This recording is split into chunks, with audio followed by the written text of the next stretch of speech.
ओम श्री गणेशाय नमः। हरे कृष्णा। जय श्री हरि। दोस्तों, जिनके बिना देवगण भी धर्म का मार्ग नहीं समझ पाते, वह है देवगुरु बृहस्पति। बृहस्पति, जिन्हें देवताओं के गुरु के रूप में जाना जाता है, केवल आचार्य नहीं अपितु धर्म, नीति, ज्ञान और विवेक के अधिष्ठाता देवता है। उनकी उपासना से बुद्धि शुद्ध होती है, ग्रहों की दोष दूर होते हैं और जीवन में स्थिरता आती है। बृहस्पतिवार अर्थात गुरुवार का दिन इन्हीं की पूजा के लिए समर्पित है और इसी दिन बृहस्पति देव की पावन कथा का श्रवण और पाठ किया जाता है।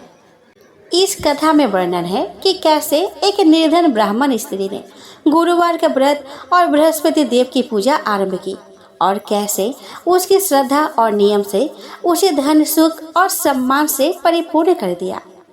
वही दूसरी ओर जो लोग इस व्रत का अनादर करते हैं, वे कष्ट और दुर्भाग्य का अनुभव करते हैं। यह कथा केवल आस्था का उपदेश नहीं है, यह है गुरु की महिमा का प्रमाण और सत्य कर्म के परिणाम का जीवंत उदाहरण। जो मनुष्य गुरुवार को व्रत रखकर बृहस्पति देव की पूजा करता है, पीले वस्त्र धारण करता है, पीले फूल अर्पण करता है और यह कथा श्रद्धा से सुनता है, उसके जीवन में सद्बुद्धि, धन, संतान और सच्चे गुरु का सानिध्य निश्चित होता है। तो आइए आज हम इस पावन दिन पर देवगुरु बृहस्पति की महिमा कथा का श्रवण करें और अपने जीवन को ज्ञान, नीति और शुभता से आलोकित करें। गुरु बिनु कौन बतावे बात, बृहस्पति देव है वह दीप जो जीवन की अंधकारमयी राहों को रोशन करते हैं। दोस्तों, भारतवर्ष में एक प्रतापी और दानी राजा राज्य करता था। वह नित्य गरीबों और ब्राह्मणों की सहायता करता था।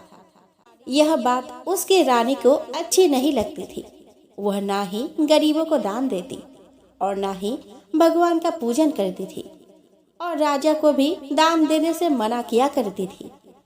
एक दिन राजा शिकार खेलने वन को गए हुए थे तो रानी महल में अकेली थी। उसी समय बृहस्पति देव साधु वेश में राजा के महल में भिक्षा के लिए गए और भिक्षा मांगी। रानी ने भिक्षा देने से इनकार किया और कहा कि हे साधु महाराज, मैं तो दान पुण्य से तंग आ गई हूँ। मेरा पति सारा धन लुटाते रहते हैं। मेरी इच्छा है कि हमारा धन नष्ट हो जाए, फिर ना रहेगा बांस और ना बजेगी बांसुरी। साधु ने कहा कि देवी, तुम तो बड़ी विचित्र हो। धन, संतान तो सभी चाहते हैं, पुत्र और लक्ष्मी तो पापे के घर भी होने चाहिए। यदि तुम्हारे पास अधिक धन है तो भूखों को भोजन दो, प्यासों के लिए प्याऊ बनवाओ, मुसाफिरों के लिए धर्मशालाएं खुलवाओ। जो निर्धन अपनी कुंवारी कन्या का विवाह नहीं कर सकते, उनका विवाह करा दो। ऐसे और कई काम हैं जिनके करने से तुम्हारा यश लोक परलोक में फैलेगा। परंतु रानी पर उपदेश का कोई प्रभाव न पड़ा। वह बोली कि महाराज, आप मुझे कुछ न समझाए। मैं ऐसा धन नहीं चाहती जो हर जगह बांटती फिरूं। साधु ने उत्तर दिया कि यदि तुम्हारी ऐसी इच्छा है तो तथास्तु। तुम ऐसा करना कि बृहस्पतिवार को घर लीपकर पीले मिट्टी से अपना सिर धोकर स्नान करना, भट्टी चढ़ाकर कपड़े धोना। ऐसा करने से आपका सारा धन नष्ट हो जाएगा। इतना कहकर वह साधु महाराज वहां से आलोक हो गए। साधु के अनुसार कई बातों को पूरा करते हुए रानी को केवल 3 बृहस्पतिवार ही बीते थे कि उसकी समस्त धन संपत्ति नष्ट हो गई। भोजन के लिए राजा का परिवार तरसने लगा। तब एक दिन राजा ने रानी से बोला कि हे रानी, तुम यही रहो, मैं दूसरे देश को जाता हूँ, क्योंकि यहाँ पर सभी लोग मुझे जानते हैं, इसीलिए मैं कोई छोटा कार्य नहीं कर सकता। ऐसा कहकर राजा परदेश चला गया। वहाँ वह जंगल से लकड़ी काट कर लाता और शहर में बेचता। इस तरह वो अपना जीवन व्यतीत करने लगा। इधर राजा के परदेश जाते ही रानी और दासी दुखी रहने लगी। एक बार जब रानी और दासी को 7 दिन तक बिना भोजन के रहना पड़ा तो रानी ने अपने दासी से कहा कि हे दासी, पास ही के नगर में मेरी बहन रहती है। वह बड़ी धनवान है, तो उसके पास जा और कुछ ले आ, ताकि थोड़ी बहुत गुजर बसर हो जाए। दासी रानी के बहन के पास गई। उस दिन गुरुवार था और रानी की बहन उस समय बृहस्पतिवार व्रत की कथा सुन रही थी। दासी ने रानी की बहन को अपने रानी का संदेश दिया, लेकिन रानी की बड़ी बहन ने कोई उत्तर नहीं दिया। जब दासी को रानी की बहन से कोई उत्तर नहीं मिला तो वह बहुत दुखी हुई और उसे क्रोध भी आया। दासी ने वापस आकर रानी को सारी बात बता दी। यह सुनकर रानी ने अपने भाग्य को कोसा। उधर रानी के बहन ने सोचा कि मेरी बहन की दासी आई थी, परंतु मैं उससे नहीं बोली, इससे वह बहुत दुखी हुई होगी। कथा सुनकर और पूजन समाप्त करके वह अपनी बहन के घर आई और कहने लगी कि हे बहन, मैं बृहस्पतिवार का व्रत कर रही थी। तुम्हारी दासी मेरे घर आई थी, परंतु जब तक कथा होती है तब तक ना तो उठते हैं और ना ही बोलते हैं, इसलिए मैं नहीं बोली। कहो दासी क्यों आई थी?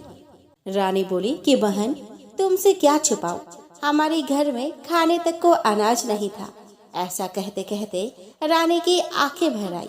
उसने दासी समेत पिछले 7 दिनों से भूखे रहने तक की बात अपने बहन को विस्तार पूर्वक सुना दी। रानी की बहन बोली कि देखो बहना, भगवान बृहस्पति देव सबके मनोकामनाओं को पूर्ण करते हैं। देखो, शायद तुम्हारे घर में अनाज रखा हो। पहले तो रानी को विश्वास नहीं हुआ, पर बहन के आग्रह करने पर उसने अपने दासी को अंदर भेजा तो उसे सचमुच अनाज से भरा एक घड़ा मिल गया। यह देखकर दासी को बड़ी हैरानी हुई। दासी रानी से कहने लगी कि हे रानी, जब हमको भोजन नहीं मिलता तो हम व्रत ही तो करते हैं, इसलिए क्यों ना इनसे व्रत और कथा की विधि पूछ ली जाए, ताकि हम भी व्रत कर सके। तब रानी ने अपने बहन से बृहस्पतिवार व्रत के बारे में पूछा। उसकी बहन ने बताया कि बृहस्पतिवार के व्रत में चने की दाल और मुनक्का से विष्णु भगवान का केले के जड़ में पूजन करे तथा दीपक जलाए, व्रत कथा सुने और पीला भोजन ही करे। इससे बृहस्पति देव प्रसन्न होते हैं। व्रत और पूजन विधि बताकर रानी की बहन अपने घर को लौट गई। 7 दिन बाद जब गुरुवार आया तो रानी और दासी ने व्रत रखा। गुरुसाल में जाकर चना और गुड़ लेकर आई, फिर उससे केले की जड़ तथा विष्णु भगवान का पूजन किया। अब ये पीला भोजन कहाँ से लाए, इस बात को लेकर दोनों बहुत दुखी थे। चूँकि उन्होंने व्रत रखा था, इसीलिए बृहस्पति देव उससे प्रसन्न थे। वे एक साधारण व्यक्ति का रूप धारण कर 2 थालों में सुंदर पीला भोजन दासी को दे गए। भोजन पाकर दासी प्रसन्न हुई और फिर रानी के साथ मिलकर भोजन ग्रहण किया। उसके बाद वे सभी गुरुवार को व्रत और पूजन करने लगी। बृहस्पति भगवान की कृपा से उनके पास फिर से धन संपत्ति आ गई, परंतु रानी फिर से पहले की तरह आलस्य करने लगी। तब दासी बोली कि देखो रानी, तुम पहले भी इस प्रकार आलस्य करती थी। तुम्हें धन रखने में कष्ट होता था, इस कारण सभी धन नष्ट हो गया, और अब जब भगवान बृहस्पति की कृपा से धन मिला है तो तुम्हें फिर से आलस्य होता है। रानी को समझाते हुए दासी कहती है कि बड़ी मुसीबतों के बाद हमने यह धन पाया है, इसीलिए हमें दान पुण्य करना चाहिए, भूखे मनुष्य को भोजन कराना चाहिए और धन को शुभ कार्यों में खर्च करना चाहिए, जिससे तुम्हारे कुल का यश बढ़ेगा, स्वर्ग की प्राप्ति होगी और पितृ प्रसन्न होंगे। दासी की बात मानकर रानी अपना धन शुभ कार्यों में खर्च करने लगी, जिससे पूरे नगर में उसका यश फैलने लगा। एक दिन राजा दुखी होकर जंगल में एक पेड़ के नीचे आसन जमा कर बैठ गया। वह अपनी दशा को याद करके व्याकुल होने लगा। बृहस्पतिवार का दिन था। एकाएक उसने देखा कि निर्जन वन में एक साधु प्रकट हुए। वह साधु वेश में स्वयं बृहस्पति देवता थे। वे लकड़हारे के सामने आकर बोले कि हे लकड़हारे, इस सुनसान जंगल में तू चिंता मग्न क्यों बैठा है? लकड़हारे ने दोनों हाथ जोड़कर प्रणाम किया और उत्तर दिया कि महात्मा जी, आप सब कुछ जानते हैं, मैं क्या कहूँ। यह कहकर वह रोने लगा और साधु को अपनी आत्मकथा सुनाई। महात्मा जी ने कहा कि तुम्हारी स्त्री ने बृहस्पतिवार के दिन बृहस्पति भगवान का निरादर किया था, जिसके कारण रुष्ट होकर उन्होंने तुम्हारी यह दशा कर दी। अब तुम चिंता को दूर करके मेरे कहने पर चलो तो तुम्हारे सभी कष्ट दूर हो जाएंगे और भगवान पहले से भी अधिक संपत्ति देंगे। तुम बृहस्पतिवार के दिन कथा किया करो। 2 पैसे के चने मुनक्का लाकर उसका प्रसाद बनाओ और शुद्ध जल से लोटे में शक्कर मिलाकर अमृत तैयार करो। कथा के पश्चात अपने सारे परिवार और सुनने वाले प्रेमियों में अमृत व प्रसाद बांटकर आप भी ग्रहण करो। ऐसा कहने से भगवान तुम्हारी सभी मनोकामनाएं पूरी करेंगे।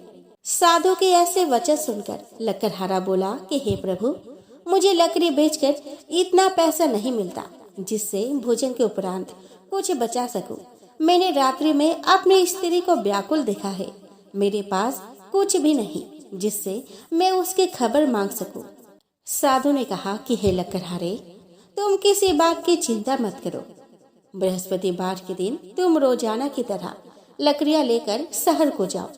तुमको रोज से 2 गुना धन प्राप्त होगा, जिससे तुम भली भांति भोजन कर लोगे और बृहस्पति देव की पूजा का सामान भी आ जाएगा। इतना कहकर साधु अंतर्ध्यान हो गए। धीरे धीरे समय व्यतीत होने पर फिर वही बृहस्पतिवार का दिन आया। लकड़हारा जंगल से लकड़ी काटकर किसी शहर में बेचने गया। उसे उस दिन और दिन से अधिक पैसा मिला। राजा ने चना गुड़ आदि लाकर गुरुवार का व्रत किया। उस दिन से उसके सभी कलेश दूर हो गए। परंतु जब दोबारा गुरुवार का दिन आया तो वह बृहस्पतिवार का व्रत करना भूल गया। इस कारण बृहस्पति भगवान नाराज हो गए। उस दिन उस नगर के राजा ने विशाल यज्ञ का आयोजन किया। शहर में यह घोषणा करा दी कि कोई भी मनुष्य अपने घर में भोजन ना बनाए, न आग जलावे। समस्त जनता मेरे यहाँ भोजन करने आवे। इस आज्ञा को जो ना मानेगा उसे फांसी की सजा दी जाएगी। इस तरह की घोषणा संपूर्ण नगर में करवा दी गई। राजा के आज्ञा अनुसार शहर के सभी लोग भोजन करने गए, लेकिन लकड़हारा कुछ देर से पहुंचा। इसीलिए राजा उसको अपने साथ घर लिवा ले गए और ले जाकर भोजन करा रहे थे तो रानी की दृष्टि उस खूंटी पर पड़ी जिस पर उसका हार लटका हुआ था। वह वहां पर दिखाई नहीं दिया। रानी ने निश्चय किया कि मेरा हार इस मनुष्य ने चुरा लिया है। उसी समय सिपाहियों को बुलाकर उसको कारागार में डलवा दिया गया। जब लकड़हारा कारागार में पड़ गया और बहुत दुखी होकर विचार करने लगा कि ना जाने कौन से पूर्व जन्म के कर्म से मुझे यह दुख प्राप्त हुआ है, और उसी साधु को याद करने लगा जो कि जंगल में मिला था। उसी समय तत्काल बृहस्पति देव साधु के रूप में प्रकट हुए और उसकी दशा को देखकर कहने लगे कि अरे मूर्ख, तूने बृहस्पति देव की कथा नहीं करी, इस कारण तुझे दुख प्राप्त हुआ है। अब चिंता मत कर। बृहस्पतिवार के दिन कारागार के दरवाजे पर 4 पैसे परे मिलेंगे। उनसे तू बृहस्पति देव की पूजा करना, तेरे सभी कष्ट दूर हो जाएंगे। बृहस्पतिवार के दिन उसे 4 पैसे मिले। लकड़हारे ने कथा कही और उसी रात्रि को बृहस्पति देव ने उस नगर के राजा को स्वप्न में कहा कि हे राजा, तुमने जिस आदमी को कारागार में बंद कर दिया है वह निर्दोष है, वह राजा है, उसे छोड़ देना। रानी का हार उसी खूंटी पर लटका है। अगर तू ऐसा नहीं करेगा तो मैं तेरे राज्य को नष्ट कर दूंगा। इस तरह रात्रि के स्वप्न को देखकर राजा प्रातः काल उठा और खूंटी पर हार देखकर लकड़हारे को बुलाकर क्षमा मांगी और लकड़हारे को योग्य सुंदर वस्त्र आभूषण देकर विदा कर दिया। बृहस्पति देव की आज्ञा अनुसार लकड़हारा अपने नगर को चल दिया। राजा जब अपने नगर के निकट पहुंचा तो उसे बड़ा आश्चर्य हुआ। नगर में पहले से अधिक बाग, तालाब, कुएं और बहुत सी धर्मशाला, मंदिर आदि बन गई है। राजा ने पूछा कि यह किसका बाग और धर्मशाला है। तब नगर के सब लोग कहने लगे कि यह सब रानी और बांदे के है। तो राजा को आश्चर्य हुआ और गुस्सा भी आया। जब रानी ने यह खबर सुनी कि राजा आ रहे हैं तो उन्होंने बांदे से कहा कि हे दासी, देख राजा हमको कितनी बुरी हालत में छोड़ गए थे। हमारी ऐसी हालत देखकर वह लौट न जाए, इसीलिए तू दरवाजे पर खड़ी हो जा। आज्ञा अनुसार दासी दरवाजे पर खड़ी हो गई। राजा आए तो उन्हें अपने साथ लिवा लाई। तब राजा ने क्रोध करके अपने रानी से पूछा कि यह धन तुम्हें कैसे प्राप्त हुआ। तब उन्होंने कहा कि हमें यह सब धन बृहस्पति देव के इस व्रत के प्रभाव से प्राप्त हुआ है। राजा ने निश्चय किया कि 7 रोज बाद तो सभी बृहस्पति देव का पूजन करते हैं, परंतु मैं प्रतिदिन 3 बार कहानी और रोज व्रत किया करूंगा। अब हर समय राजा के दुपट्टे में चने की दाल बंधी रहती और दिन में 3 बार कहानी कहता। एक रोज राजा ने विचार किया कि चलो अपने बहन के यहाँ हो आवे। इस तरह निश्चय कर राजा घोड़े पर सवार हो अपने बहन के यहाँ चलने लगा। मार्ग में उसने देखा कि कुछ आदमी एक मुर्दे को लिए जा रहे हैं। उन्हें रोककर राजा कहने लगा कि अरे भाइयों, मेरी बृहस्पति देव की कथा सुन लो। वे बोले कि लो, हमारा तो आदमी मर गया है और इसको अपनी कथा की पड़ी है। परंतु कुछ आदमी बोले कि अच्छा कहो, हम तुम्हारी कथा भी सुनेंगे। राजा ने दाल निकाली और जब कथा आधी हुई थी कि मुर्दा हिलने लग गया और जब कथा समाप्त हो गई तो राम राम करते हुए वह मुर्दा उठकर खड़ा हो गया। आगे मार्ग में उसे एक किसान खेत में हल चलाता मिला। राजा ने उसे देख और उससे बोला कि अरे भैया, तुम मेरी बृहस्पति बार की कथा सुन लो। किसान बोला कि जब तक मैं तेरी कथा सुनूंगा तब तक 4 हरैया जोत लूंगा। जा अपनी कथा किसी और को सुनाना। इस तरह राजा आगे चलने लगा। राजा के हटते ही बैल पछाड़ खाकर गिर गया और किसान के पेट में बड़ी जोर का दर्द होने लगा। उस समय उसकी माँ रोटी लेकर आई और उसने जब यह देखा तो अपने पुत्र से सभी हाल पूछा और बेटे ने सभी हाल कह दिया। तो बुढ़िया दौड़ी दौड़ी उस घुड़सवार के पास गई और उससे बोली कि मैं तेरी कथा सुनूंगी, तू अपनी कथा मेरे खेत पर चलकर ही कहना। राजा ने बुढ़िया के खेत पर जाकर कथा कही, जिसके सुनते ही वह बैल उठ खड़ा हो गया और किसान के पेट का दर्द भी बंद हो गया। राजा अपने बहन के घर पहुंचा। बहन ने भाई की खूब मेहमानी की। दूसरे रोज प्रातःकाल राजा जगा तो वह देखने लगा कि सब लोग भोजन कर रहे हैं। राजा ने अपनी बहन से कहा कि ऐसा कोई मनुष्य है जिसने भोजन नहीं किया हो, मेरी बृहस्पति बार की कथा सुन ले। बहन बोली कि भैया, यह देश ऐसा ही है कि पहले यहाँ लोग भोजन करते हैं, बाद में अन्य काम करते हैं। अगर कोई पड़ोस में हो तो देखाओ। वह ऐसा कहकर देखने चली गई, परंतु उसे कोई ऐसा व्यक्ति नहीं मिला जिसने भोजन न किया हो। अतः वह एक कुम्हार के घर गई जिसका लड़का बीमार था। उसे मालूम हुआ कि उनके यहाँ 3 रोज से किसी ने भोजन नहीं किया है। रानी ने अपने भाई की कथा सुनने के लिए कुम्हार से कहा। वह तैयार हो गया। राजा ने जाकर बृहस्पति बार की कथा कही, जिसको सुनकर उसका लड़का ठीक हो गया। एक रोज राजा ने अपने बहन से कहा कि हे बहन, हम अपने घर को जाएंगे, तुम भी तैयार हो जाओ। राजा की बहन ने अपने सास से कहा। सास ने कहा कि हाँ चली जा, परंतु अपने लड़कों को मत ले जाना, क्योंकि तेरे भाई के कोई औलाद नहीं है। बहन ने अपने भैया से कहा कि हे भैया, मैं तो चलूंगी, पर कोई बालक नहीं जाएगा। राजा बोला कि जब कोई बालक नहीं चलेगा तब तुम ही क्या करोगी। बड़े दुखी मन से राजा अपने नगर को लौट आया। राजा ने अपने रानी से कहा कि हम निर्वंशी है, हमारा मुंह देखने का धर्म नहीं है, और यह दुख में वह कुछ भोजन आदि नहीं किया। रानी बोली कि हे प्रभु, बृहस्पति देव ने हमें सब कुछ दिया है, वह हमें औलाद अवश्य देंगे। उसी रात को बृहस्पति देव ने राजा से स्वप्न में कहा कि हे राजा, उठ, सभी सोच त्याग दे, तेरी रानी गर्भ से है। राजा की यह बात सुनकर बड़ी खुशी हुई। 9वें महीने में उसके गर्भ से एक सुंदर पुत्र पैदा हुआ। तब राजा बोला कि हे रानी, स्त्री बिना भोजन के रह सकती है, पर बिना कहे नहीं रह सकती। जब तेरी बहन आवे तो मुझसे कुछ मत कहना। रानी ने सुनकर हाँ कर दिया। जब राजा की बहन ने यह शुभ समाचार सुना तो वह बहुत खुश हुई और बधाई लेकर अपने भाई के यहाँ आई। तभी रानी ने कहा कि घोड़ा चढ़कर तो नहीं आई, गधा चढ़ी आई। राजा की बहन बोली कि भाभी, मैं इस प्रकार न कहती तो तुम्हें औलाद कैसे मिलती।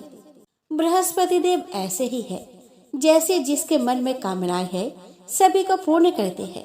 जो सद्भावना पूर्वक बृहस्पतिवार का व्रत करता है तथा कथा पढ़ता है अथवा सुनता है और दूसरों को सुनाता है, बृहस्पति देव उसके सभी मनोकामनाएं पूर्ण करते हैं। भगवान बृहस्पति देव उसकी सदैव रक्षा करते हैं। संसार में जो मनुष्य सद्भावना से भगवान जी का पूजन व्रत सच्चे हृदय से करते हैं तो उनकी सभी मनोकामनाएं पूर्ण करते हैं। जिसे सच्ची भावना से रानी और राजा ने उनकी कथा का गुणगान किया तो उनकी सभी इच्छाएं बृहस्पति देव ने पूर्ण कर दी।